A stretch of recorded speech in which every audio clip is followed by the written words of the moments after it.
예, 여러분 안녕하십니까. 반갑습니다. 이공전장입니다. 26년 시험 대비 GS 1순환 점검 실무 및 점검 항목 밴드 스터디 일주일 1차 개강입니다. 오늘은 간단히 OT를 하고 대략적인 이 전반에 대해서 말씀을 드리고 마칠까 합니다. 작년까지 8주였는데 9주로 늘어났고요. 그 다음 며칠 전에 이제 발표가 있었죠. 그 전날 제가 어디선가 정보를 들었겠죠. 그래서 정확히 151명이나 올렸다가 좀 정보를 주신 분의 누를 끼칠까봐 150명에서 200명 선입니다 이렇게 올렸죠. 그래서 정확히 151명을 합격했고, 뭐 그러다 보니까 앞으로 뭐 출제를 어떻게 하려고 한다, 합격자 수를 몇 명으로 결정하려고 한다, 이런 정보들을 좀 구체적으로 듣고는 있어요. 물론 그게 정확히 안 갈 수도 있겠지만 지금까지 대부분 같습니다. 근데 일단은 이 필드에 400명을 뽑았지만 관리사가 그렇게 많지를 않아요. 이게 역시나 이 배치 신고, 이 배치 신고에 대한 이야기는 법령 때 이제 더 자세히 하겠지만 굉장히 중요하죠. 배치 기준이 굉장히 엄격해졌어요. 그러다 보니까 관리사가 많이 필요해질 수밖에 없습니다. 보조 인력도 많이 필요하고 하루에 할 수 있는 면적을 많이 줄여놨으니까. 그 다음에 최초 점검 이 물량도 무시할 수는 없어요. 큰 비중을 아니더라도 무시할 수는 없다는 거죠. 한 달에 한두 번씩은 의뢰가 들어옵니다. 그래서 이제 그런 것들 때문에 작년에 300명 뽑았고, 근데 올해 이제 150명 뽑았잖아요. 합하면 평균적으로 280명 정도. 내년에는 아마도 100에서 200명 선이 될 것이다, 이제 이런 식으로 예상을 하고 있는데, 거기에 대해서는 제가 들은 말이 있는데 아직까지는 확신을 할 수 없으므로 지금 당장 말씀드리지 않겠습니다. 근데 이제는 많이 뽑는 시기는 좀 지났다. 왜냐면 일회성이잖아요. 여러분 생각, 법이 바뀌었기 때문에 거기에 상응해서 뽑았다는 거죠. 그래서 자격증을 너무 많이 뽑는 것도 시장 질서가 교란이 됩니다. 지금 공인회계사들이 갈 데가 없다잖아요. 그래서 지금 대모하고 있죠. 그래서 이 경쟁을 시켜야 되는 이 영역이 있고, 어느 정도 확보를 해줬으면 그 다음부터는 좀 이렇게 이 숫자 조절을 해주면서 시장을 좀 안정시키는 방법도 중요합니다.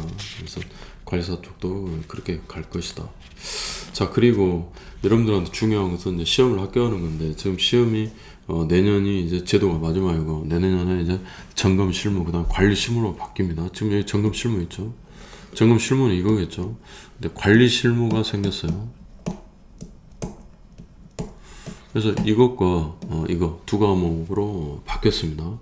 여기에도 계산 이론이 들어갈 겁니다. 들어가지만 도대체 이 관리 실무가 뭐냐, 처음 본 거 아니냐. 근데 이 관리 실무는 오너인 제가 지금 하고 있는 거죠. 그래서 이쪽 분야는 제가 이제 이 공저로 박건선 학원 강사님들과 그리고 박건선 같이 공저를 하기로 했는데, 제가 이쪽은 다 담당하기로 했어요. 그래서 이게 뭐냐, 지금 여기도 이렇게 뭐 제가 여기 오늘 이제 OT니까 보시면 쭉 해가지고 본서장에게 이 보고를 마친 관계인은 점검이 끝난 날부터 2년간 자체 보관해야 한다, 이렇게 돼 있다는 거죠. 그래서 점검이 끝난 날이 도대체 뭐냐, 지금 이게 법령이죠. 그러니까 뭐냐면 지금 관리 실무, 점검 실무 돼 있지만 사실은 이 실무와 이 법령은 같이 돌아간다는 거예요. 따로따로가 아니에요, 사실. 근데 우리는 점검 실무하면 지금 이 펌프 작동 시험, 그 다음에 뭐 가스계 테스트, 오늘도 가스계 소화 설비 패키지 모듈로 다 하고 왔는데 매일같이 하는 거죠. 거의 매일같이. 근데 이 관리사가 현장에서 이 작동 테스트 하냐 이 말이에요. 작동 테스트 하면서 이 법령까지 생각하면서 종합적으로 해야 된다는 얘기입니다. 그래서 시험도 그렇게 나오지 않겠는가, 그런 생각이 들고.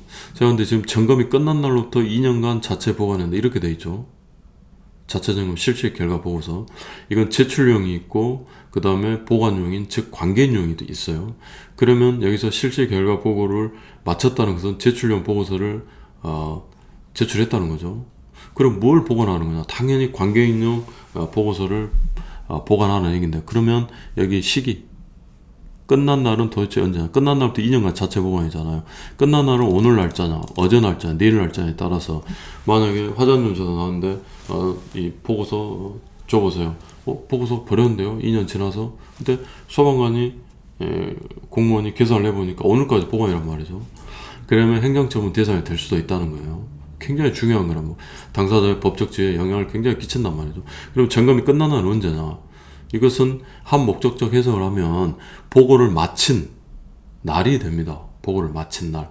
근데 보고를 마치고 나서 이 서류를 뭔가 또 받아야 된다면 다음 날로 기사해야 돼요. 행정법상. 근데 이미 관계인용 보고서는 점검이 이 점검업체가 들어 실제로 점검 행위를 하고 그 점검 행위가 끝난 다음 날로부터 열흘 이내에 관계인에게 발송 주게 돼 있어요. 그러니까 발송은 이미 그 전에 끝나야겠죠. 그렇죠? 그래서 이미 가지고 있다는 거죠. 그렇기 때문에 이 결과 보고는 근데 15일 이내에 보고를 해야 됩니다. 그러니까 가지고 있으니까 이 딱 제출용 보고서를 딱 제출한 그날로부터 기산해가지고 2년간 보관한다는 얘기입니다. 그리고 점검이 끝난 날은 앞에 전단에 있고. 그러니까 이런 것들이에요. 이런 게 중요합니까? 중요할까?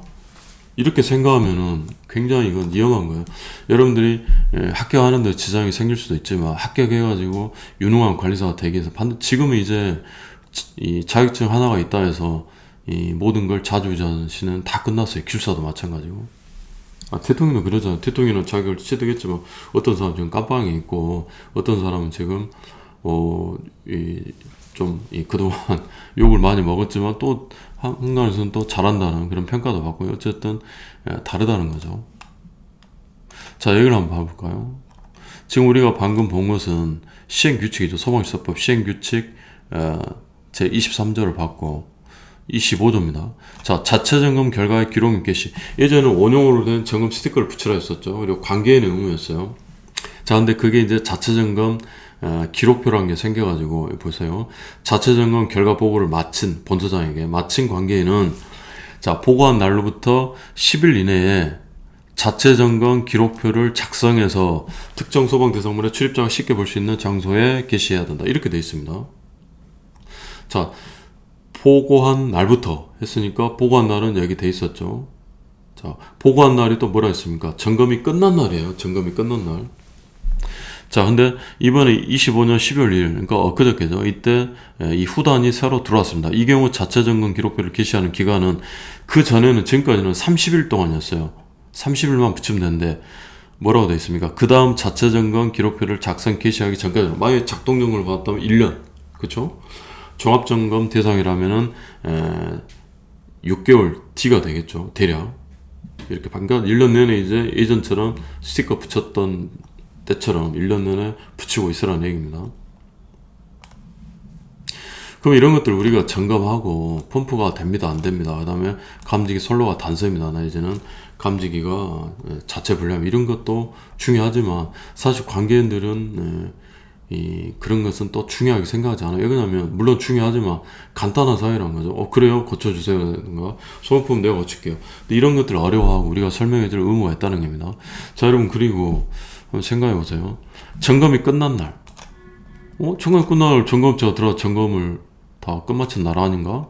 다르다는 거죠. 그래서 점검이 끝난 날은 관계인이 본소장에게 보고서를 제출한 날이라고 방금 봤습니다. 그러면 이렇게 점검이 끝난 날은 행정법상 의무를 다한 거예요, 관계인이. 이게 바로 점검이 끝난 날이고, 점검업체는 언제 점검이 끝납니까?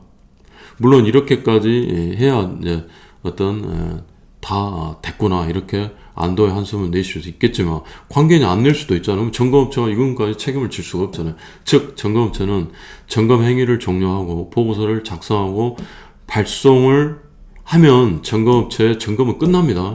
이게 바로 민사상 의무예요. 점검업체는 민사상 의무를 다 한 겁니다. 자, 아무튼 이런 얘기들을 앞으로 무수히 많이 할 겁니다. 당연히 책에 있는 진도 어떤 강사님들이나 다 하시는 그런 강의 진도는 다 나갑니다. 하지만 이런 것들 굉장히 이 요소에서 이야기를 한다는 얘기예요. 더 하고 싶어서 구주를 잡았습니다. 그리고 앞으로 시험 제도가 바뀌면 관리 실무에서는 더더구나 이런 것들이 많이 필요한, 이 건축대장 뽑는 방법까지 나왔잖아요.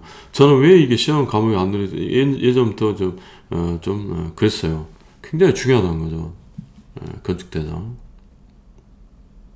제가 이제 민법을 공부한 법학도이기 때문에 더 그런 걸 알겠지만 굉장히 중요하다는 얘기입니다. 시작점이에요. 점검의 시작점이에요. 관리사가 또는 보조인력, 점검팀장들, 특히 관리사가 깨고 있어야 됩니다. 그리고 이제 여기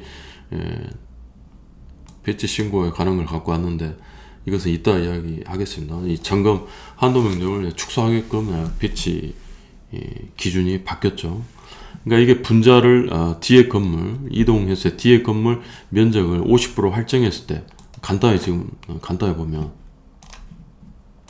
지금 OT인데 이런 게 OT죠.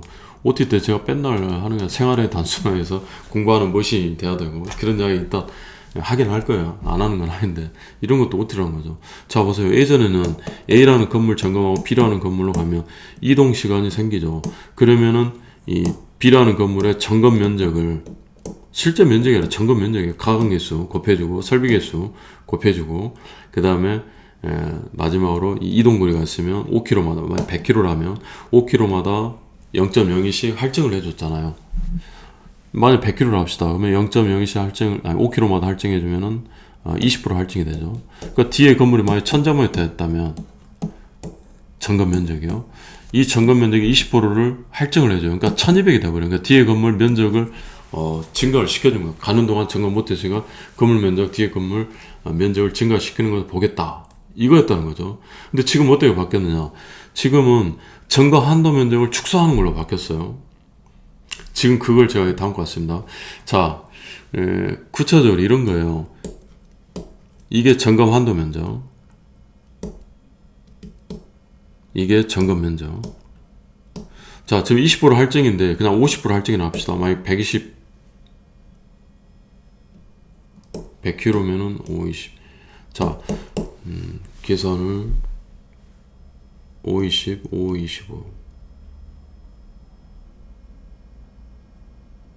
자, 아무튼 50%가 만약 할증이 됐다 합시다. 제가 50%가 어떻게 할증이 한번 계산을 해볼게요. 맞네요. 맞아요. 125km가 많이 떨어졌다면 아까 제가 20% 하는데 20%가 아니죠. 5km마다 하니까 5km마다 0.02시 할증이니까 40%가 할증이 되네요. 40%. 여기서 잘못했습니다. 자, 아무튼 125km면 여러분 5km마다 0.02씩 할증이 되니까 520, 525 해가지고 0.02를 곱하면 50% 할증이 됩니다. 그러니까 예전 배치 기준을 할 때는 2분의 2에서 점검 면적이 50% 할증되니까 2의 50%는 1이죠. 그러니까 2분의 3이 돼요. 자, 그러면은 배치일수가 1.5일이 나오죠. 자, 근데 점검 한도 면적을 축소시킨다 했어요. 자, 2분의 2에서 점검 한도 면적이 50% 축소되면 1이 되죠. 2에서 1이. 그러면 1분의 2는 2일이 됩니다. 이렇게 그러니까 점검을 더 많이 못하게 해놨다는 거. 더 이제 깊이 들어가고 더 정확하게 설명을 여러 가지를 드려야 되는데 이것은 나중에 하도록 하겠습니다. 중요한 것은 그러니까 분자를 건드렸던 방식에서 벗어나서 이제 분모를 축소시키는 방식으로 바뀌다 보니까 점검을 얼마 못하게 만들어. 그러니까 이런 것들. 그 다음에 이 가공 개수도 이 조정을 다 해놓고 설비 개수도 마찬가지고 물부분 등 소화 설비는 15%가 빠졌는데 10%만 빠지게 해놓고 곳곳에 장치를 다 걸어놨잖아요. 종합 같은 경우는 지금은 예전에 하루에 10,000 했는데 지금 8,000밖에 못하고 그 다음에 보조인력 한 명씩 추가를 기본 단위 할 수 있었잖아요. 4명까지. 근데 그건 똑같은데 예전에는 종합이 3,000씩 추가되는데 지금은 2,000밖에 추가 안 돼요. 그러니까 지금 8,000 기본에다가 4명 들어와도 8,000밖에 안 돼요. 그러니까 하루에 할 수 있는 점검 한도면이 16,000밖에 안 됩니다. 근데 예전에는 1만에서 3,000씩 증가했으니까 1만 플러스 12,000 이것은 22,000이잖아요. 어마어마한 차이죠. 작동은 어떤가요? 작동은 예전에 하루에 12,000 할 수 있었어요. 1단위가. 그리고 보조인력 한 명당 3,500씩 추가가 됐죠. 그러니까 3,500 곱하기 4는 얼마인가요? 얼마죠? 14,000이죠. 그러니까 무려 26,000원 할 수 있었어요. 근데 지금은 어떤가요? 작동 1단위가 10,000밖에 못하고 한 명당 2,500점이 추가가 안 돼요. 그러니까 10,000. 그래서 20,000입니다. 이런 식으로 곳곳에 장치를 해가지고 그래서 관리사가 많이 필요하게 된 거예요. 여러분들은 와 관리사 왜 이렇게 많이 뽑냐? 시장은 여전히 연봉은 똑같습니다. 똑같아요. 그리고 더 중요한 것은 지금 연봉이 얼마까? 그러니까 이것은 자격증 내가 땄는데 연봉이 얼마까? 근데 저도 이제 올해 관리사분들 면접을 많이 봤는데 배치 기준도 모르고 이런 걸 모르면 진짜 죄송한 말이지만 채용하기가 꺼려져요. 실제 채용을 안 했습니다. 근데 반대로 이런 걸 나만큼 아니어도 그래도 어느 정도 문제점 알고 있고 의지가 있고 알고 있다. 그러면은 연봉 1, 2천 아깝지가 않아요. 아니 매출이 15억에서 20억인데 관리사 좀 일 잘한 분들 연봉 1, 2천 더 준다? 이건 그냥 제가 죄송하지만 노골적 표현해서 신뢰 없는 관리사 1, 2천 더 싸게 고용 그러지는 않을 거예요. 저도 마찬가지. 더 피곤하다는 얘기죠. 1, 2천? 3천까지도 더 그러니까 관리사 연봉이 6천, 7천, 8천, 9천 천차만별이 생길 수가 있다는 겁니다. 그러니까 중요한 것은 지금 여러분들 자격증 아직 안 따셨지만 지금부터 그런데 관심을 갖고 그러니까 자격증은 내가 당연히 따는 것이고 누구나 딸 수 있는 자격증이에요. 어렵지가 않아요. 물론 기사보다는 더 어렵지만 훨씬 어렵다. 이거 도저히 못 따겠다. 이 정도는 아니란 겁니다. 물론 기술사 못지않게 어렵지만 그래도 기술사는 좀 워낙 방대하고 너무 적게 뽑잖아요. 제가 봤을 때 그래도 관리사가 조금은 그래도 난이도가 낮다는 얘기는 아닌데 그래도 접근하기는 더 편하잖아요. 내가 딱 한 만큼 내가 정직하게 한 만큼 딱 실력이 나오고 합격할 수 있다는 기술사는 내가 아무리 공부를 열심히 해도 도대체 어디서 나올지 모르니까 평이하게 나오면 물론 관리사보다 더 쉽습니다. 특히 계산 문제는. 그래서 자격증을 당연히 딴다 생각하시고 저는 이제 약파나 그렇지 않아요. 제가 고시 공부 해봤잖아요. 고시 공부보다 10배는 더 쉬워요. 좀 죄송한 표현이지만 여러분들 막 담배 피시고 술 먹고 생활에 단순한 못하고 사람들 만나고 이 점심시간 때도 막 사람들 어울려서 밥 먹고 커피 마시고 앞으로 그렇게 하실 거면 공부하시면 안 됩니다. 정말 죄송한데 제가 이따가 말씀드릴 거예요. 그렇게 절대 공부하시면 안 돼요. 그러면 10년, 20년에도 따기가 힘들어져요. 그러니까 그냥 밴드 스터디 쭉 따라오시면서 물론 다른 학원 강의, 박원 소방 학원도 있지만은 그래도 밴드 스터디 출신들이 압도적으로 많아요. 이유가 있겠죠. 제가 시스템을 만들어 놨잖아요. 그러니까 여러분들이 그런 생활의 단순함만 하고 밴드 스터디 쭉 따라오고 하란 대로만 하면은 100%까지 아니어도 여러분들 80%까지만 그 노력을 해 주신다면 합격하는데 지장은 없다는 얘기입니다. 실제로 그래요.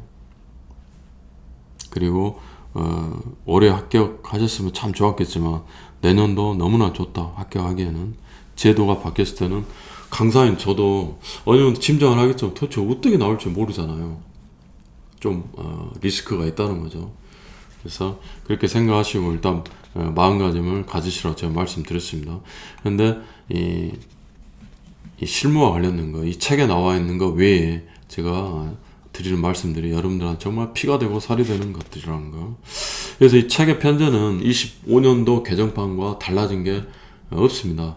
그래서 이 교재를 계속 볼 거고요. 뭐 이런 것들은 작년에도 OT 때 다 했으니까 뭐 머릿말도 다 넘어갑니다.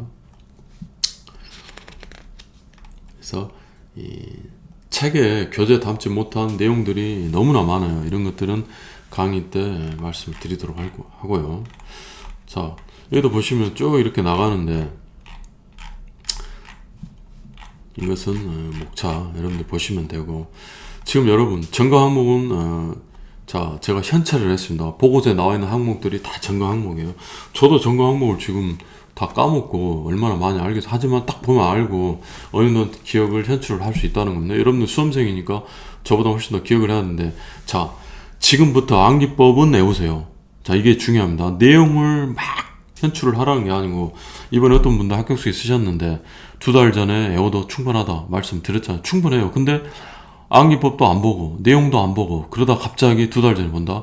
그러면 그래도 외워질 수는 있겠지만 정말 많은 고생을 해야 돼요. 잘못하면 떨어질 수도 있고 그러니까 지금부터 내용 보셔야 되고 그 다음에 암기법을 보셔야 한다는 얘기입니다. 특히 암기법. 어떤 분이 이번에 그러셨잖아요. 학교 하시면 합격 수에다가 암기법 정말 전공 항목만큼은 최고다. 저는 다른 암기법도 최고라고 해줬으면 좋았을 것 같은데 완전 실전용으로 기가 막히게 만들었죠.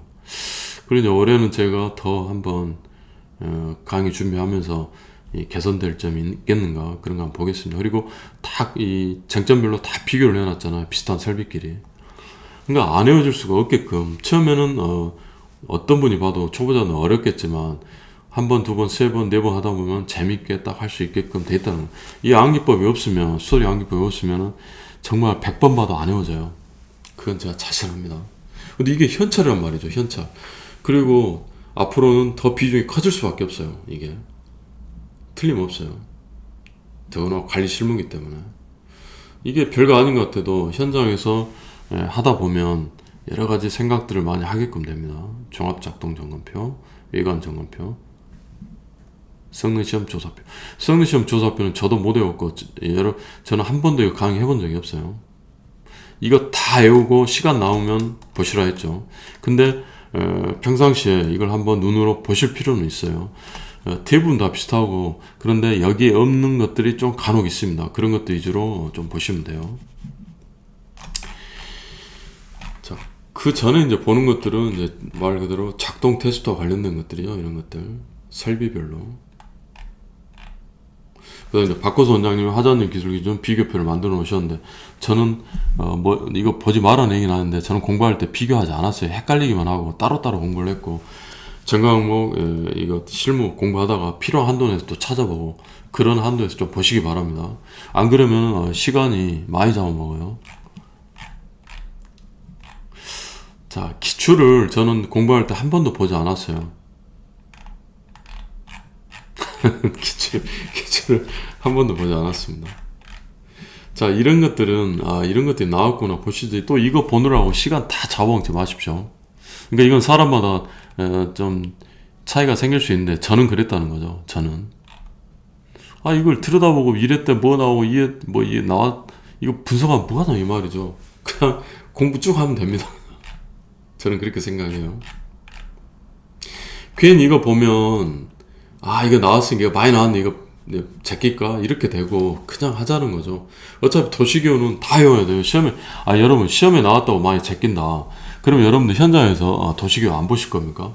설계도면을 봐야 되는 경우가 굉장히 많아요. 봐야 된다는 얘기죠. 그래서 무조건 다 도시기호는 알고 있어야 됩니다.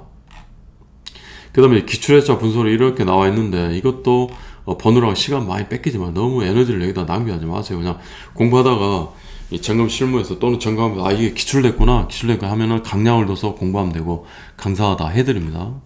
그냥 한번 이런 것들이 나왔구나 쭉 보시면 되고 자 차라리 뭘 보시면 되냐 제가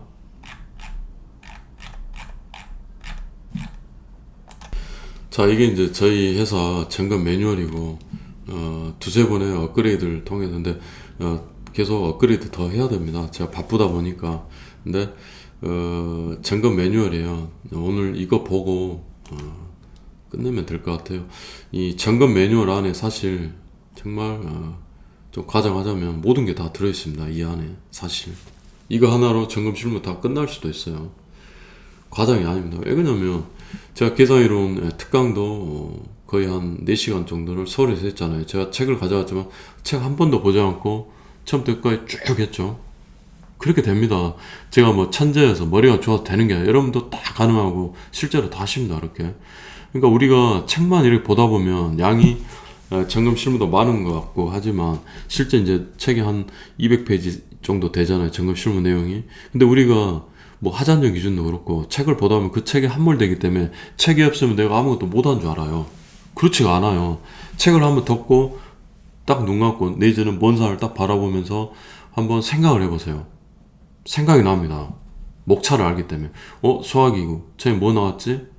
그러니까 세세하게 하나씩 다 기억하라는 얘기하는데 수학이 처음에 뭐 나왔지? 정성, 종류 나왔지? 종류 나오고 종류 도표가 나오는데 도표까지 막 들어가려 하지 말고 그냥 목차 위주로 크게 알아 해서 수학이고 다음에 옥내 수화장 그 다음에 스프링클러 설비 간이서 이렇게 하지만 물론 그것도 중요하지만 처음에 초보자들은 그것도 안 되잖아요. 소경피 활용으로 돼 있는데, 소경피 활용으로. 뭐 정서 나오고, 그 다음에, 그러니까 종류 고르고, 그 다음에 이 부속응답으로 추가해야 될 거, 이거 나오고, 그래가지고 배치는 어떻게 할 것인가, 이렇게 나오고, 그 다음에 자동 소화 장치 나오고, 쭉 이런 식으로 나오잖아. 자동 소화 장치에서도 뭐 캐비닛 자동 소화 장치 있고, 가분고 있고, 이렇게 쭉 나오면 마지막으로 소화기구 감소할 수 있는 경우, 뭐 이런 식으로 쭉 나온다는 얘기입니다. 그 다음 옥내 소화장치 딱 들어가지고 1조 목적, 2조 뭐 정의, 3조 뭐 수원, 뭐 이런 식으로 쭉 나오잖아요. 4조, 5조, 6조 쭉 나온다는 거죠. 그래서 이 책을 보지 않고 생각하는 것이 여러분들 두뇌를 깨어나게 하는 방법이에요. 점검 실무도 마찬가지다 이겁니다. 그렇게 공부하면은 훨씬 더 재밌고 훨씬 더 빠르게 할 수가 있어요. 스토리 암기도 마찬가지예요. 점동 수구면 상받고 살짝 미쳐서 뭐 배패 펌표 두 문자가 있잖아요. 근데 두 문자에서 이렇게 또 가로로 또 스토리 암기법이 있고, 그러니까 책을 보고 이 수조 설치기 좀 생각하지 말고 책을 보면서 딱 덮고 생각을 하라는, 스토리 암기법 뼈대 딱 세우고 내용을 생각하라는 겁니다. 이 암기법, 육성 암기법 이제 박호선 원장님은 책을 보면서 그냥 읽으면서 하는 건데, 저는 더 어떻게 보면 고차원적인 거예요. 아니, 박호선 원장님 고차원적이 아니라는 얘기가 아니라, 저는 이제 막 말을 너무 많이 하면 목이 또 아프니까 그런 식으로 육성 암기법, 스토리 암기법 싹 생각하고, 그 다음에 내가 책을 보면서 또 한번 이런 식으로 내 육성을 녹음해가지고 들으면서 해도 된다는 겁니다. 근데 중요한 건 뭐냐, 내용을 내가 다 눈으로 보고 있거나 아니면 내용을 다 녹음을 듣는 것도 나쁘진 않지만 생각만큼 그렇게 내 암기력에 도움을 주진 않아요. 내가 스스로 보지 않고, 그러니까 보지 않고 쓰려면 시간이 많이 걸리니까 보지 않고 생각하는 거, 그게 가장 효과적인 겁니다. 한번 해보세요. 지금 이런 방법을 안 쓴 사람들이 아마 제가 봤을 때는 90% 이상이에요. 그러니까 시험이 오래 걸리는 겁니다. 정말이에요. 빨리 한번 해보세요. 되나 안 되나. 물론 초보자들은 안 되겠죠. 지금 뭐 아무것도 근데 이제 기사 자격증 대부분도 갖고 계시니까 완전 초보라고 할 수는 없고, 2차 시험을 한 번쯤 보셨던 분들은 이런 식으로 공부 방법을 바꾸면 획기적으로 빨리 위로 올라갈 수 있어요. 내년에 무조건 합격하셔야 돼요. 아직까지 관리사 시험 준비하신 분들이 뭐 엄청 젊은 엘리트들, 죄송한 표현이지만 서울대, 연고대 나온 젊은 애들, 20대 애들하고 경쟁하는 게 아니잖아요. 그런 애들은 무서워요. 제가 봐서 그런 애들은 1년 안에 다 붙습니다. 1년 안에 무조건 붙어요. 만약에 제 강의를 든다면은 1년 안에 다 붙을 거예요. 다라는 말이 좀 건방진 말인데, 근데 그런 애들하고 경쟁하는 게 아니잖아요. 아직까지는. 그러니까 빨리 한번 바꿔보시기 바랍니다. 자, 그런 차원에서 점검 매뉴얼 한번 봐보세요. 이런 것들은 그냥 웃으면서 한번 보시고, 점검 절차가 이렇습니다. 이제 관리 실무가 들어가면 이런 것도 좀 중요해지겠죠. 어떻게 관리가 되는 것인가. 다중이업소가 있을 때는 진짜 이거 미리 잡아놔야 돼요. 그렇지 않으면, 특히 이제 내일 모레 제가 광주에는 또 큰 영화관 점검을 또 맡게 되는데, 거기를 다중이업소를 미리 잡아놔야 됩니다. 왜냐면 우리가 새벽 6시 반에 갈 건데 다중이업소 문 다 잠겨 있잖아요. 그 다중이업소 수신기 그대로 놔두고 점검을 할 수가 없어요. 소리를 못 듣습니다. 그리고 어떤 경우는 감지기만 찍어도 소리가 연동되는 경우도 있어요. 다중이업소는 수신기가. 그러니까 더더구나 이게 굉장히 중요하다는 얘기죠. 자, 여러분, 제가 이 첫째 강의 때 이런 것들을 하고 있는데 거의 대부분 다 좋아하실 것 같아요. 딱 처음부터 딱 진도 나온 것보다는. 자, 이런 것들 3번 4번은 그냥 보시고, 자, 중점 점검서 한번 보도록 하겠습니다.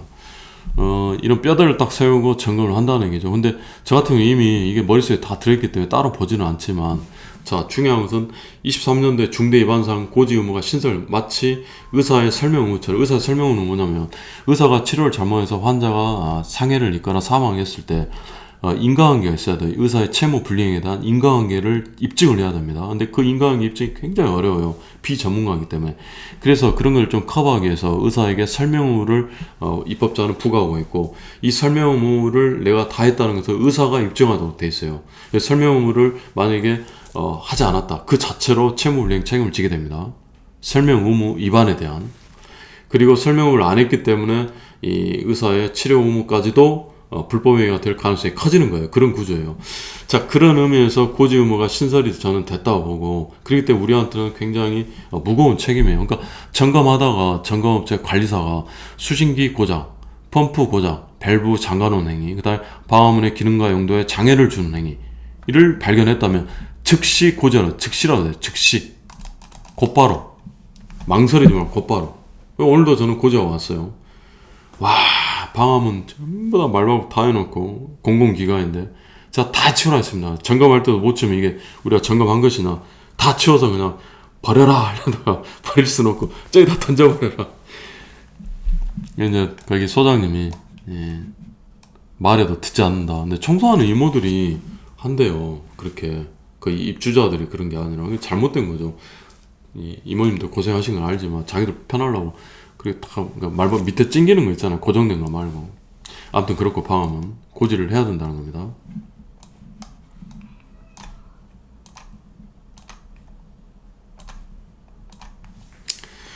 자, 고지를 받은 관계인 주로 소방력 관리자겠죠.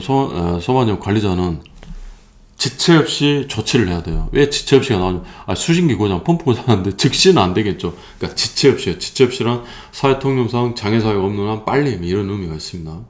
자, 고지하지 않으면 그 자체로 그냥 우리는 300만 원 벌금이에요. 얼마나 무겁습니까? 형사처벌이에요.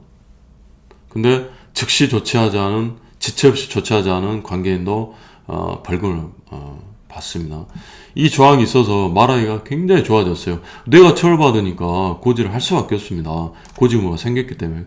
예전에는 몇 년 전에는 이런 것들 수신기 고장, 펌프 고장 방치해놓고 고치지 않으면 소방시설 법상 또 다른 조항에서 이 형사처벌을 받을 수가 있어요. 그런 이야기 하면 뭐 겁주는 것이냐 많이 화낸 사람도 있었습니다. 아니, 내가 고지 안 하면 내가 처벌받으니까 난 고지를 해야 되잖아요. 근데 거기다 대고 화내면 안 되죠. 좀 편해졌어요. 고지 의무 제가 고지해가지고 지금까지 얼굴이 붉어진 적 한 번도 없습니다. 저는 좋은 입법이라고 봐요. 자, 아무튼 그렇고. 자, 피난시설을 굉장히 잘 확인해야 돼요. 제가 하는 말이 있어요. 직원들한테. 가서 우리가 감지기 폴 때 찍고 뭐 이런 것도 중요하고 잘 하지만 소방관들이 와가지고 소방관 분들 중에 진짜 실력 있는 분들 진짜 많아요. 없는 분들도 계시겠지만 분명히 있어요. 있는데 아무튼 실력 있는 분들이 많다는 얘기죠. 자, 근데 소방관 분들은 제가 맨날 하는 얘기지만 사람을 살리기 위해서 자기 목숨을 바치잖아요. 정말 실력이 있든 없든 정말 숭고한 직업 정신을 가진 분들이라고. 제가 어제 그 뻘소리를 많이 첫 시간이니까 뭐 주먹이 온단가 마동석이랑 나와가지고 복싱 시합을 하는 거 같은데 현직 소방관이에요. 그러니까 뭐 선수가 아니에요. 그냥 취미로 배운 겁니다. 이 현직 소방관인데 그 사람하고 진짜 이 선수 있잖아요. 복싱 선수랑 붙었는데 와, 저 깜짝 놀랐습니다. 3라운드 뛰는데 사람들이 이제 케어 되겠지. 이 의지로 정신력으로 버티면서 끝까지 라운드 마치고 판정패 했지만 그리고 나중에 이제 그분 하는 말은 그래요. 내가 여기서 쓰러지면 나는 내가 구할 사람들에게 고개를 못 든다. 그래서 나처럼 나도 이겨냈으니까 버티라 나는 말을 하기 위해서 나를 견딘다. 진짜 존경심이 일어났습니다. 그래서 거기 참가자 중 한 명이 자기도 소방관이 될까봐 고민하고 있는 분이 있었는데 그 사람을 보더니 나는 무조건 나 소방관 할 거야 그러더라고요. 자, 아무튼 그런 소방관이 나와서 우리처럼 이렇게 장비 들고 하지 않는다. 그래도 얼마나 지역상을 잘 내느냐 이런 것들 잘 보니까 정말 중요한 거예요. 장비가 없이도 정말 웬만큼은 다 할 수가 있다는 겁니다. 그런 류의 지역사항이 바로 피난시설이라는 거예요. 피난시설. 특히 다중이어서 비상구와 추출입구 굉장히 중요하죠. 펠섭 원칙에서 추출입구 외에 비상구도 설치하게 돼 있잖아요. 양쪽으로 탈출할 수 있게끔. 근데 이제 다중이 없어도 그렇고 이 일반적인 점검 현장에서도 이 피난계단에 실외기 등 적치물 또는 이 자전거라든가 그 다음에 여러 가지 장애물들을 이렇게 쌓아놓는 경우가 있어요. 이것들이 굉장히 어려워요. 이런 것들 귀찮게 생각하지만 관계인에게 고지하고 치울 수 있게끔 해야 됩니다. 어려운 점들이 있어요. 근데 이런 것들 실제로 그래도 우리는 계속 노력을 해야 된다는 거, 치울 수 있게끔. 자, 펌프 성능 시험. 나중에 다 배우겠지만 아시면 펌프 성능 시험은 제가 감히 5분이면 배운다 합니다. 현장 나오시면 5분이면 배우고, 책으로 내가 딱 배우고 현장 나가도 5분이면 해요. 그래서 5분이라 합니다. 5분.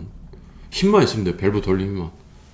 개폐부 딱 잠가 놓고, 성능 시험 배관에 유량 조절 밸브와 개폐밸브가 있어요. 그러면 이제 원칙적으로 개폐밸브를 열고 유량 조절을 조절하면서 빼는데, 그렇게 좀 업체가 하지 않아. 거꾸로 합니다. 그 이유는 유량계가 파손되는 경우가 너무 많아요. 압이 세가지고. 아무튼 그런 거 있는데, 원칙적으로는 유량 조절 밸브, 개폐밸브를 완전히 다 열어놓고 유량 조절 밸브를 잠근 상태에서 서서 열면서 펌프 성능 시험을 하죠. 100%대 100% 압력, 100% 전격 압력 때 100% 토출 양이 나오는지, 그 다음에 점점 더 올려가지고 150% 토출량이 나왔을 때 65% 이상 전격 토출 압력이 65% 이상이 나오는지, 그 다음에 전격 토출량의 175% 이상 측정할 수 있는 이런 것들을 확인하는 게 바로 펌프 성능 시험이에요. 옥내 소화전 방수압 시험, 피토 게이지 딱 대고, 압이 엄청 세죠. 이거 할 때는 최소 3명이 있어야 돼. 한 명은 이 영상을 찍고, 한 명은 방수 열고, 한 명은 쪼그려 앉아가지고 방수 딱 앉아가지고, 반동이 셉니다. 딱 쪼그려 앉아가지고 딱 이렇게 손을 이렇게 하고 방수압 테스트를 합니다. 그리고 피토 게이지를 딱 대죠. 2분의 1 D점에. 물이 엄청나게 튀깁니다. 이런 것들. 그다음 상수 소화전 개방. 이것도 상수 소화전 밸브 열다가 이 사고라기보다는 이제 오래됐기 때문에 그러겠지만 헛도는 경우도 많고요. 끊겨 있는 경우도 있고 여러 가지가 있습니다. 안 할 수는 없어요. 저희는 다 합니다. 자, 펌프 그랜드부에서 누수가 많이 발사, 이런 것은 좀 쪼여주면은 되는 경우도 있어요. 고차 확인이 오래된 현장은 진짜 많이 생깁니다. 고차 확인이. 이거 근데 보니까 오늘 다 이렇게 다 못할 것 같아요. 이게 굉장히 이게 다 하다 보니까 정말 많아요. 그러니까 다 이야기하다 보면 한도 끝도 없어요. 자, 지금 고차 확인은 펌프가 모터가 있고, 우리 개통도 보잖아요. 모터가 있고, 그 다음에 이 모터가 돌면서 펌프 회전축을 돌려주잖아요. 그래서 펌프가 부압수조 방식을 많이 쓰는데, 펌핑을 해서 위로 뿜어 올려주죠. 이렇게 개폐밸브가 있을 것이고 체크밸브가 있고.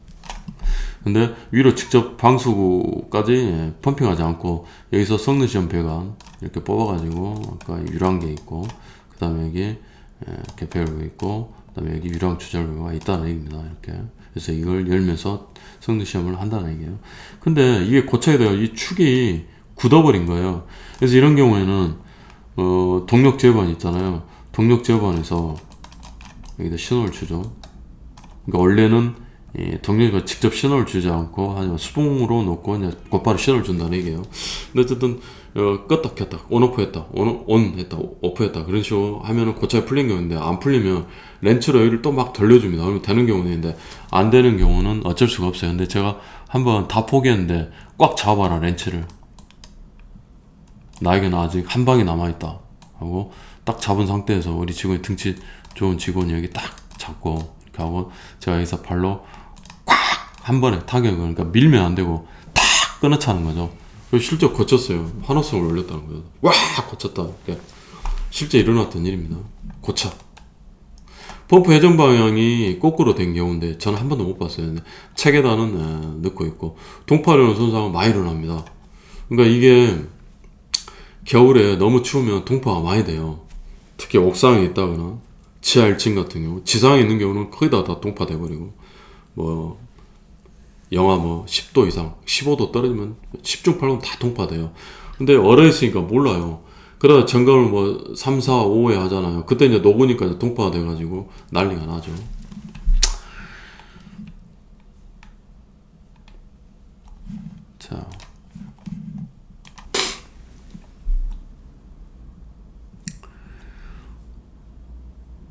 자, 4번을 한번 봐볼까요? 옥내 소화전은 꼭 열어 확인을, 당연히 열어보는 겁니다. 근데 꼭 열어 확인하게. 자, 방수에 누수가 되는 경우가 생각보다 많이 일어납니다. 그리고 여기도 동파가 생기면 깨져가지고 나중에 눈이 녹을 때 날씨가 따뜻해지면 흘러내립니다. 그러면 펌프가 또 도는 것이고, 호스가 고착된 경우도 많아요. 호스가 이렇게 일단 만져보면 딱딱 시멘트처럼 굳어있는 경우가 있습니다. 그 경우는 교체를 해줘야 되고, 또 실제로 호스가 오래된 현장은 실제로 호스를 전부 다 사용을 해봅니다. 예, 옥내수화전 방수기 열어가지고 물이 막 이렇게 새는 호스도 있어요. 생각보다 많이 나옵니다. 교체를 해야 돼요. 관창이 없는 경우도 자주 발생하고. 자, 습식 알람용 시험 밸브는 열어서 꼭 확인을 해야 됩니다. 예, 펌프실에 이때 한 명 있어야겠죠. 밸브 딱 시험 밸브 열면은 펌프가 기동을 하는지 확인해야 되니까. 이런 걸 안 하는 업체들도 좀 돼요. 어떤 경우는 시험 밸브 함이 녹이 쓸어가지고 열쇠로 잠겼는데 한 번도 안 한 거예요, 전 업체가. 그래서 이거 좀 열쇠 잊어먹었다 해서 좀 이렇게 부숴도 되겠습니까? 부수고 한번 해보십시오 해서 한 적도 있어요. 자, 이게 현장에서 진짜 많이 골치 아픈 경우도 또 많이 일어날 수 있고, 헤드 살수장애, 입격거리, 미설치 안 해놓은 거, 실을 새로 만들어가지고 미설치가 된 현장도 많겠죠. 그쵸? 그 다음에 이 CCTV 카메라 있잖아요. 카메라를 헤드가 있는데 이 헤드 바로 앞에다 카메라를 이렇게 크게 설치해가지고, 아니 어느 정도껏 좀 설치하는데 너무 큰 카메라를 해가지고 완전 이건 살수장애죠. 도색여부는 이 헤드 가면부에다가 페인트칠을 해가지고 그대로 방치를 해놓은 거예요. 근데 좀 어느 정도 한 것은 가면을 해가지고 녹는데 크게 지장은 없어요. 근데 너무 심하게 도색을 두껍게 해놓은 경우는 지적을 냅니다. 자, 송수구 마개 부식 및 마개 음악이, 이것도 부식도 많이 되죠. 오랫동안 놔두면 부식이 돼가지고 새 걸로 현장에서 얼마 안 하니까 교체를 해드립니다. 자, 압력 수치가 지어진 경우가 너무나 많아요. 비바람 맞아가지고. 이 경우는 제가 유성펜 가지고 다니면서 직접 써드립니다. 자, 가스계 소화 설비가 정말 중요하죠. 이거 사고가 나면 안 돼요. 오늘 저희 업체, 그러니까 저희 회사는 첫 점검하는 공공기관인데 예전에 다른 업체한테 한번 사고가 난 적이 있다 하더라고요. 그래서 이 가스계 소화 설비는 저는 지금까지 저에서 한 번도 사고가 난 적은 없습니다. 워낙 조심을 하니까. 자, 약재 측정 잘해야겠죠. 약재 측정. 자, 여기서 4번에 제가 메모해 놓고 깜빡했는데, 여기서 하나 연필로 적어 놓으면 사용 표지, 옥내수화전에 사용 표지 부착가 되어 있잖아요. 근데 이게 하자님 기준에 보면 함 내부와 외부에 다 붙이라고 되어 있어요. 여기는 함을 딱 열면 외부에 있는 사용 표지는 보이지 않기 때문에. 근데 이 내용이 연협법상 예전에 없었던 적도 있잖아요. 그때 설치된 함은 내부에는 없습니다. 그러니까 지적사항은 아니에요. 그 다음에 이제 덮개 옥내수화함을 딱 열어야 되는데 고착돼가지고, 그러니까 페인트 칠한 경우가 많습니다. 페인트 칠해가지고 그대로 방치하면 이제 안 열려요. 그런 경우는 고착이 돼가지고 지적을 내야 됩니다. 한두 개면 이 드라이버로 딱 긁어가지고 해드리는데, 그렇지 않으면 지적을 내야겠죠. 그 다음에 가스계 소화의 약재 측정에 대해서는 점검 실무 때 자세히 할 것이고, 뭐 초음파로 측정하는 방법 요새 많이 쓰고, 방사선 이용한 방법도 있고 여러 가지 방법이 있는데, 이것과 구별해서 기동용 뭐 안 적어도 돼요. 나중에 또 다 할 거니. 기동용 가스용기에 기동가스가 있는지, 충분히 있는지. 자, 기동용 가스가 CO2인 경우가 있고 질소가 있는 경우인데, 지금 하자님 기술적으로 다 질소를 쓰라고 바뀌고 있어요. 자, CO2보다 질소를 기동용 가스 쓰는 게 훨씬 좋습니다. 일단 CO2는 압력 게이지로 확인이 안 되므로 일일이 무게를 달아야 돼요. 번거롭죠. 그 다음에 온도에 민감해서 온도가 낮아지면 액화가 되기 때문에 기동용 가스용기로서의 이 기능을 온전히 발휘하기가 어려울 수가 있어요. 근데 질소는 어떠냐? 질소는 일단 온도 변화에 그렇게 민감하지 않고 항상 기하 상태로 있으니까. 그 다음에 또 결정적으로 게이지 압력계를 씁니다. 그래서 질소가스가 충분히 있는지 눈으로 확인이 가능하다는 얘기입니다. 그래서 시험에 아직 안 나왔고, 기동용 가스 용기에서 이제 간접질 한번 나온 적이 있는데 이번 시험에 간접질 한번 나왔죠. 그래서 중요합니다. 약재 측정과 관련해서. 기동용 가스 용기. 자, 방염 대상 여부 확인. 이것도 현장에서 관리사들이 굉장히 긴장을 하는 부분이에요. 화재 조사 독자적인 항목으로 딱 방염이 하나가 있잖아요. 굉장히 중요합니다. 나중에 법령에서 다 봐야 됩니다. 어떤 건물을 방염을 해야 되는가, 그 다음에 방염 대상이라 할지라도 그 건물에 있는 어떤 물품, 모든 물품에 어떤 물품에 대해서 해야 되는가, 이런 것들. 그 다음에 방염을 해야 된다면 어느 만큼 해야 되는가, 방염 성능이죠. 이런 것들 중요합니다.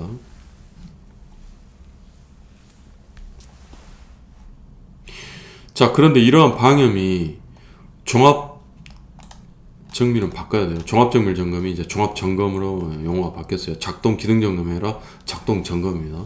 자, 어쨌든 비상구 비난 통로, 그다음 방염은 종합 점검 항목에만 있지 작동에는 없어요. 작동에는 또 없습니다. 자, 그런데 여기서 중요한 거, 작동 대상인데 노이자 시설해 가지고 방염 또 대상이면 방염을 해야 돼요. 근데 작동 대상이니까 옛날에 지어진 건물은 방염에 대해서는 지적사항을 낼 수가 없어요. 참 아이러니하죠. 그런데 만약에 지금 지어진 건물이다, 근데 스프링클러가 없어가지고 노이자 시설이지만 종합 대상은 아니다, 그러면은 무조건 이것은 대상이 아니다, 방염 항목이 아니다, 땡, 틀립니다. 최초 점검을 해야 되잖아요. 자, 최초 점검은 반드시 종합 점검을 하게 돼 있어요. 그래서 방염도 대상이 돼버립니다. 스프링클러가 없어도. 그러니까 이런 것들이 실무라는 얘기예요. 이런 것들을 아냐 모르냐, 관리사로서의 실력이 있느냐 없느냐. 그리고 앞으로 제도가 바뀌면 이런 것들을 좀 시험에 내야 된다 봅니다. 중요하죠. 그 다음에 쌍수소하전 점검 주의사항은 여러분들 한번 보시면 될 거고. 자, 점검이 끝났습니다. 그러니까 이런 식으로 좀 이렇게 봤는데, 그래도 이 중점 점검사항, 그러니까 이외에도 볼 게 많지만 특히나 이런 것들 좀 조심해야 된다 차원에서 봤고요. 자, 점검의 조치사항도 굉장히 중요하죠. 이렇게 우리가 점검을 현장에 끝냈어요. 이걸로 끝납니까? 땡? 아니죠. 이제부터 시작이에요. 관계인에게 설명해 줘야 돼요. 대표적으로 고지모가 생겼고, 이번에 이제 저희가 아주 큰 대학은 아닌데 조그만 이제 단과 대학교인데 지방에 있는, 거기서 저희한테 이제 다 맡길 것 같은데, 가장 큰 이유가 지역사항이 나왔는데 설명도 안 하고 그냥 견적서만 딱 던져줬다. 그러니까 제가 이제 응대도 잘했고, 저희 공사팀 내려 또 설명도 다 해드렸고, 그러니까 이 친절의 설명이 너무나 중요한 거예요. 이걸 귀찮아하면 안 된다는 겁니다. 읽어보시면 되고.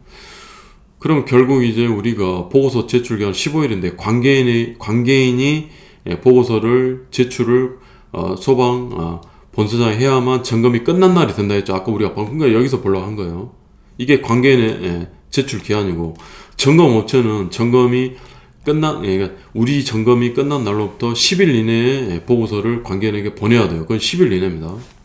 그 다음에 점검업체는 점검을 한 날로부터 5일 이내에 배치 신고를 해야 되고, 배치 신고는 뭐냐면 이중으로 확인을 하겠다는 얘기예요. 그러니까 협회에다가 배치 신고를 하고, 그 다음 소방서에도 또 이 보고서를 제출하게끔 하잖아요. 양쪽을 비교해서 틀리면 안 된다는 얘기입니다. 그러니까 허위 점검을 하지 말라는 얘기예요. 날짜를 막 만들어가지고. 옛날에 그런 경우 많이 있었잖아요. 자, 이렇게만 말하면 그런가 보다 하고 넘어갈 수 있는데, 뭔 말일까요 이게? 자, 이런 거예요. 지금 오늘이 며칠이죠? 오늘이 12월 15일입니다. 제 생일이네요. 자, 근데 11월 달 안에 점검을 해야 되는데 아직 못했어요. 근데 이제서 전화가 와요. 이런 경우 많이 생깁니다. 점검한 것처럼, 즉 11월 30일 날 점검한 것처럼 해주세요. 하려면 할 수도 있겠죠. 옛날에 이렇게 많이 했어요. 근데 이게 왜 안 됩니까? 11월 30일 날 점검을 했으면 5일 이내 반드시 점검업체는 배치 신고를 해야 돼요. 이걸 만약에 위반하면 과태료가 300만 원이에요. 300만 원. 해줄 수가 없죠. 날짜는 거짓가로 만들어서 할 수는 있겠지만 배치 신고 자체를 우리가 늦게 했다고 해야 되잖아요. 못 넣었으니까 실제로. 그러니까 과태료 300만 원 많으니까 안 하죠. 이렇게는 못, 그러니까 막는 장치예요. 배치 신고는 5일 이내 하라는 것은. 이해되시죠? 그게 가장 큰 존재의 취지입니다. 그래서 이행 계획서는 뭐냐면 지역사항이 나왔어요. 그러면 관계인의 의무인데, 스프링클러 헤드 하나가 미설치 됐다. 그 다음에 감지기가 뭐 10개가 불량이다. 그러면 이러한 것들이 보고서에 딱 기재가 되잖아요. 그럼 점검 항목 우리가 외워야 되지만 거기가 동그라미 아니라 가입표로 바뀌겠죠. 그 항목이. 그러면 이것들에 대해서 내가 언제까지 고치겠다고 이행계획서를 작성을 해야 됩니다. 이행계획서 서식이 있어요. 근데 내가 이것을 며칠부터 며칠까지 고치겠습니다. 이 기간이 10일이 한도예요. 10일. 10일 안에 고쳐야 됩니다. 근데 이거 기산점 언제부터냐? 이 관계인이 보고서를 제출을 해야 된다 했잖아요. 근데 언제 할지는 15일 이내만 하면 되니까 자기 마음이잖아요. 근데 어쨌든 제출을 하게 되면 그 다음 날부터 10일 이내입니다. 그러니까 오래 걸리는 거면 최대한 늦게 내면서 이행계획서를 제출하겠죠. 그리고 이 보고서 제출 기한은 법정 공휴일, 대표적으로 토요일, 일요일은 빨간 날은 다 빠집니다. 그러니까 실제로 15일보다 더 일수가 더 많아요. 합하면. 근데 이행계획서는 관계인이 하잖아요. 그러니까 토요일, 일요일도 할 수 있다 보고 토요일, 일요일 빠지지 않습니다. 이게 중요해요. 그 다음에 최초 점검 60일 이내에 해야 되잖아요. 이것도 토요일, 일요일 다 포함이 됩니다. 이 두 개가 대표적으로 두 개가 있어요. 나중에 또 할 거예요. 자, 이행계획서를 이렇게 제출했단 말이죠. 그러면 다 내가 고쳤잖아요. 고쳤으면은 다 고쳤습니다 하고 이행 완료 보고서를 작성해 가지고 10일 이내에 제출을 해야 됩니다.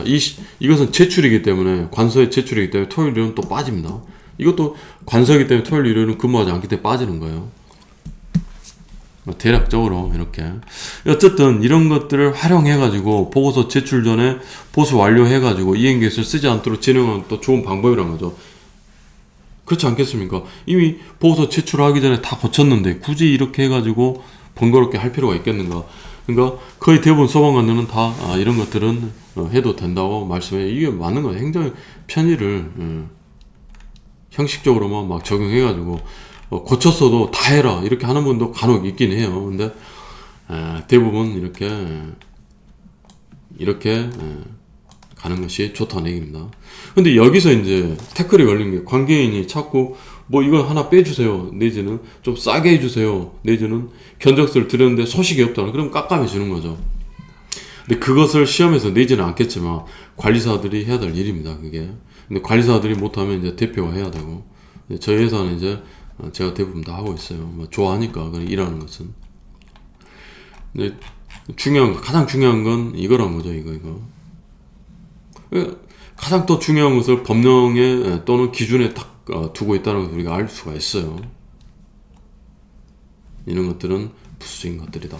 자, 그래서 뭐 이런 거 한번 읽어보시고, 이거 시험과 특별히 관계는 없는데, 시험에 근데 오동작시 통화 매뉴얼이 나는데, 오동작시 이렇게 어떻게 할 것인가, 시험에 한 번쯤은 나오지 않겠는가, 그런 생각이 듭니다. 전화가 일단 옵니다. 전화부터 오겠죠. 그러면 영상통화 하는 게 가장 좋고요. 소리는 이 사람이 잡았어요. 이분이 잡아놨는데 화재가 사라지지 않는다. 어떻게 해야 되냐.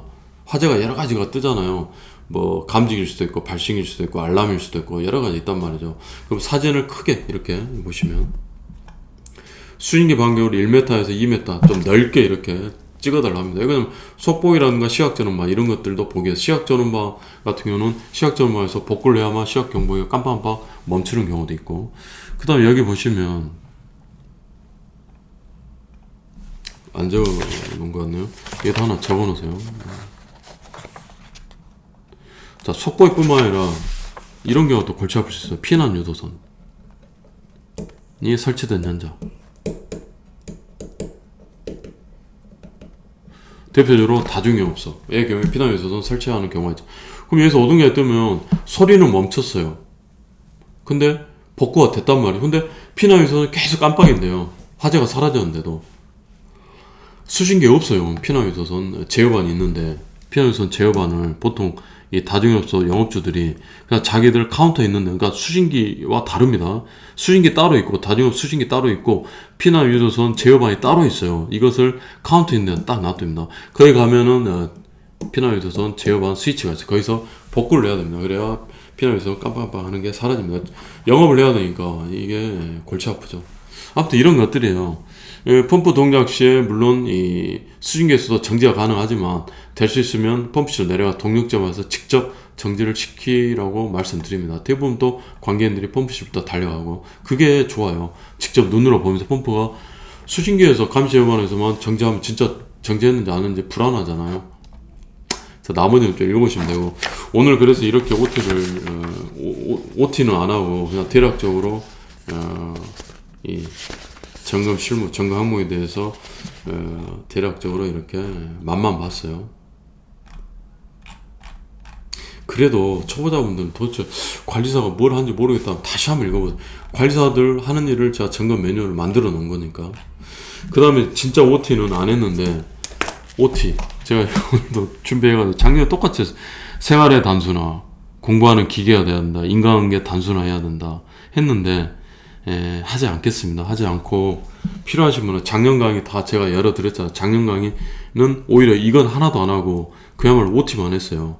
그러니까 그렇게 보시고, 다만 OT에서 정말 중요한 거 몇 가지 말씀드린다면, 생활의 단순화를 하는 이유는 뭐냐면요, 생활의 단순화는 일단 인간관계 정리해야 되고, 만나고 싶은 사람 다 만나면서 공부할 수 없어요. 이거 끊어야 돼요. 진짜 끊어야 돼요. 이거 이건희 회장이 그랬잖아요. 돌아가신 이건희 전 회장님께서 삼성 마누라 빼고 다 바꿔라. 저는 이렇게 말합니다. 마누라 빼고는 다 만나지 마라. 자식도 마찬가지. 자식 얘들도 있을 거 아니에요. 저도 어린애가 있지만 놀아주다 보면 한도 끝도 없어요. 여러분 냉정해져야 돼요. 정말 차가워져야 됩니다. 공부하는 기계가 되려면 끊어야 돼요. 부모님도 만날 시간 없어요. 어쩔 수 없어요. 근데 자기 배우자 마누라 그 다음에 내 신랑은 만나야 되잖아요. 그 외에는 다 끊어야 돼요. 일 때문에 당신 나 공부한다, 그건 아니죠. 그것은 업무를 하셔야 되니까. 그런 거 왜? 그럼 점심시간도 혼자 식사를 하셨나요? 안 한다는 거 좀 다 하고 있는데, 간단히 말을 내다가 인간관계 정리하고 환경 정리, 환경 정리. 특히 휴대폰, 노트북, 이거 볼 거 다 하고 인터넷 검색, 유튜브 보면서 뭔 공부를 합니까? 이거 합격 못해요. 제가 감히 말하는데, 저 공부할 때 휴대폰 배터리 분리해가지고 안 가지고 다녔어요. 근데 그럴 수는 없고 이거 보는 시간을 딱 정해놓으세요. 하루에 딱 3번, 그리고 10분 넘기지 않는다. 그래도 30분이나 보는 거예요. 이렇게 해야 됩니다. 물론 이렇게 안 하고도 합격하시는 분도 있겠지만, 이렇게 하면은 합격할 확률이 확 올라가고 무조건 내년에 끝낼 수 있어요. 이게 바로 생활의 단순화예요. 이 안에 이제 환경 단순화에 공부하는 장소 특정, 이것도 중요해요. 독서실 맞으면 독서실. 저는 독서실 안 맞습니다. 너무 조용해가지고. 저는 카페가 참 좋았어요. 그 다음으로 도서관이 좋더라고요. 특히 대학 도서관, 주민 도서관도 좋고. 만들어 놔야 돼요, 이렇게. 그래서 일단 생활의 단순화를 하는 이유는 뭐냐면, 이렇게 해야만 공부 시간이 확보가 돼요. 이거 뽑으려고 단순히 하라는 거예요. 공부 시간 확보. 그리고 이 확보를 위해서 초시계로 하루에 공부한 양을 조그만 수첩이나 휴대폰에, 또는 그러니까 수첩이 좋습니다. 다이어리 이런데. 공부하는 사람들은 다이어리가 필요해요. 제가 봐서 휴대폰보다는. 적어 놓으세요. 어쩔 때는 1시간, 어쩔 때는 10분, 어쩔 때는 뭐 빵시간이면 빵시간도 적어 놓으세요. 이거 하면은 내가 계속 공부하고 있는 것 같고 시간을 쓰는 것 같은데도 의외로 공부 시간이 형편없다는 거고 깜짝 놀랄 겁니다. 정신 차리라고 만드는. 그리고 이 서울대생들도 이 초시계 공부하는 시간 기록 안 하는 애들 제가 못 봤어요. 이거 안 하면은 합격 못 해요. 기록하셔야 돼요. 자, 그러면 생활의 단순화해서 공부 시간을 확보하려고 했고, 공부 시간 확보됐죠. 초시계를 통해서 내가 확인하고. 자, 그러면 하루에 평균 공부 시간이 2시간, 3시간 나오면 진짜 많이 한 거예요, 지금. 2시간, 3시간도 못해? 앉아가 조는 시간, 헛생각, 뭐 화장실 다 빼야 됩니다. 이게 얼마나 많은 시간인 줄 아세요? 거의 안 나오실걸요? 지금 이 시점에 월화수목 금토 일요일 빼고 3시간 나오면 이 사람은 수석 합격이에요. 제가 감히 말하는데. 진짜입니다. 수석 합격. 자, 아무튼 이렇게 시간을 확보하면, 시간은 크로노스가 있고 타이노스가 있어요. 시간의 개념이에요. 크로노스는 제우스의 아버지였다죠. 이 성격이 뭡니까, 본질이. 모든 걸 다 앗아간다고 그랬잖아요. 그러니까 자식들도 다 잡아먹고. 그러니까 제우스가 이걸 죽여버렸잖아요, 크로노스를. 자, 크로노스는 그래서 절대적인 시간이고, 절대적인 시간을 확보하고, 더 중요한 건 상대적인 타이노스예요. 이건 뭐냐면 집중력이에요. 집중력. 집중하셔야 돼요. 집중. 자, 이렇게 갑니다. 이렇게 가고 나머지 남는 시간, 밥 먹는 시간, 뭐 운동하는 시간 다 빼고 이 시간이 이렇게 나와요. 그러면은 이거 할 시간이 없다는 거예요. 계속 그냥 참가만 할 뿐이에요. 계속. 누구나 합격할 수 있는데, 진짜로. 그래서 더 필요하신 분들은, 더 자세한 내용이 필요하면은 작년간을 한번 들으시고, 오늘 첫 시간은 예상보다 좀 많이 길어졌는데 어느 때보다도 좀 알차게 했다는 생각이 좀 듭니다. 자, 그래서 오늘은 이렇게 하고 내일부터 이제 진도 곧바로 들어갑니다. 점검 실무.